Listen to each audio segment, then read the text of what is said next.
I'll never forget reading a note attached to a porta potty at a parking lot of a popular walking trail in Portland. It was addressed to the thief who had stolen a man's cell phone, and it begged the thief to return the phone because it held the only photos of his daughter from her first year of life. Unfortunately, he hadn't backed them up. This is Linda Satgas with FamilyHistoryHero.com, and it's World Backup Day 2020. Today is a reminder that our irreplaceable photos need to be backed up regularly. So let me tell you my 5 favorite ways to back up photos.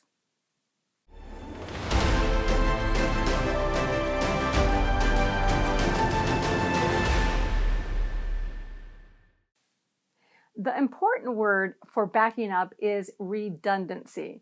That means more than one copy of something. For photos and other irreplaceable documents, it's a must.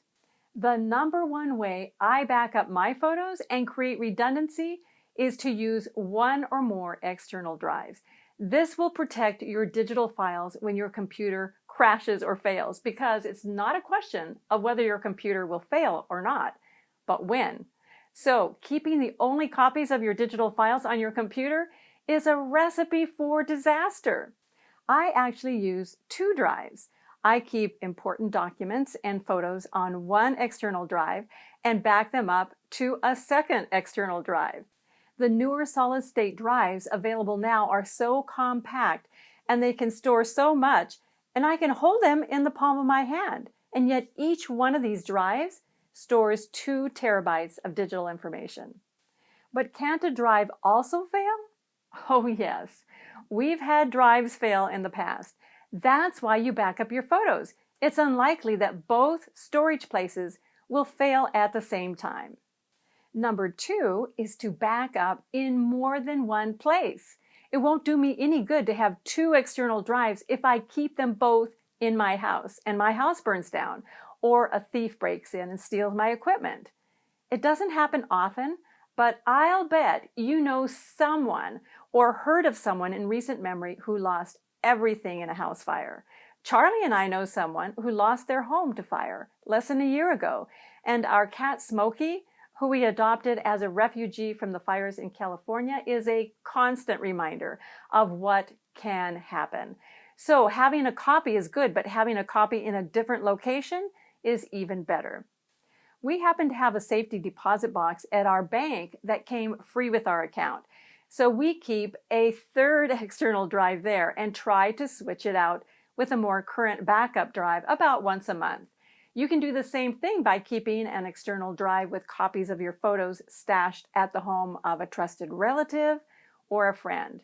Now, that may feel like an old school way of doing it, but it does work.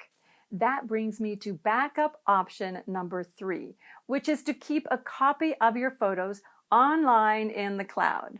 There are free online storage sites like Google Photos, and if you're an Amazon Prime member, you have free access to their photo storage as well. In both cases, you can give permission to family and friends to access your photos, but be sure to read the fine print in the agreement. The photo storage is unlimited with certain restrictions, but the free storage doesn't include more than a very small amount of video storage. And your account can be deleted under certain conditions. So use these services, but don't rely on them for your only backup. Number 4 is backing up with companies who either say they will never delete your files or they guarantee a certain length of time, which is usually pretty long. For example, the website forever.com has different levels of storage that you can pay for one time with a promise that they will keep your files for your lifetime plus 100 years. You can give your family access to the photos and you can pass them on to family members as part of your estate. Another company is Shutterfly.com, the photo book creation site.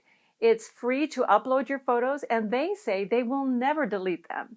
If you want your family members to access the photos, I do recommend that you create a Shutterfly family share site, which brings me to suggestion number 5. Create photo books online and have them printed. Yes, you can make physical photo albums, but they tend to be big and bulky and heavy. and generally there's only one copy. When you upload digital photos or scans to a photo book creation company, you can create a beautiful book and make as many copies as you want. Also, books tend to be looked at more often as opposed to all those photos that never see the light of day. Whether they're heritage photos stashed away in a dusty old box in the back bedroom, or digital photos that you've accumulated on your smartphone. But when you have a family book on your coffee table, it's much more likely that you and your family will enjoy it over and over. And besides, when I make books, I usually make copies for other family members who happen to live in different places. So that in itself creates redundancy.